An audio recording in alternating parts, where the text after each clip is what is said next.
Audio Jungle. ISO is a sensitivity of your camera. The higher the ISO, the noise your image ama the noise your footage. So just make sure that anytime una increase ISO kwa your camera, ni kama unaambia camera to compensate light. So maybe assume this room ilikuwa dark and then it will get cleared to these my shoes. So any moment given ni increase ISO, it's a sensitivity to your camera. So definitely kama kuna enough light kwa environment kwa the room, kutakuwa na some noisy kwa your image ama footage. So that's the ISO. For me, ISO ile inaweza advise, just make sure that maybe, now it depends with the environment. For me, sendagi more than 800 because I make sure I balance it. Because anytime nikienda, because this is Canon 1200D, anytime nikienda more than 1000 kuna kuwa na noise. Sometimes kuna kuwa na noise. Yes, unaweza toa noise kwa make a footage kwa After Effects ama Pro, but that is yote ni another work unajiongezea. Make sure that when you do your shooting, when you're taking for your picture, make sure everything is balanced. And make sure that if you're a beginner and you don't understand more about the camera, don't open your camera like this. Don't expose your camera to dust. And if you don't know how to clean it, kuna expertise wanaweza clean, because anytime ukitempa na those things inside here utaharibu camera. So shutter speed. So what is a shutter speed? So a shutter speed is like a window and then iko na curtain. So the time taken to close your curtain and to open your curtain. So shutter speed ina measure na numbers.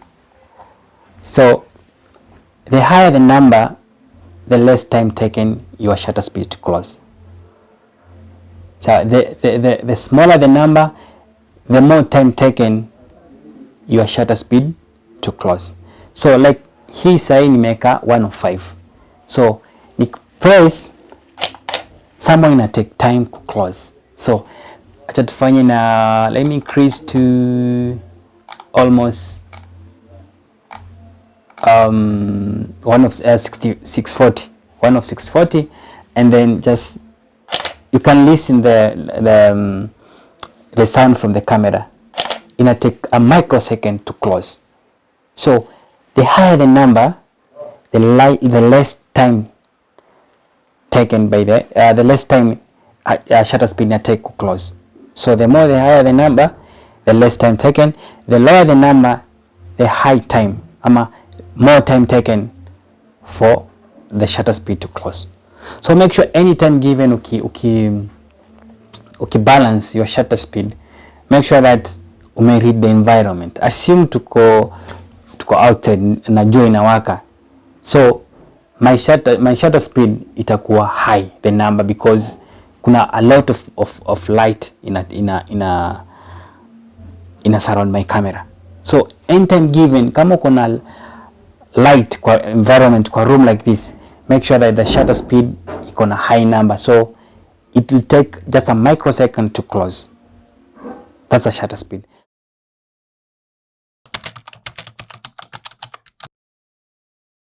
Let's understand about aperture. So aperture ina measure na f-stop. So like this kit lens here iko na f-stop ya 3.5 to 5.6, right? So the less than the f-stop, the bigger the aperture. The higher the f-stop, the small the aperture. Balance.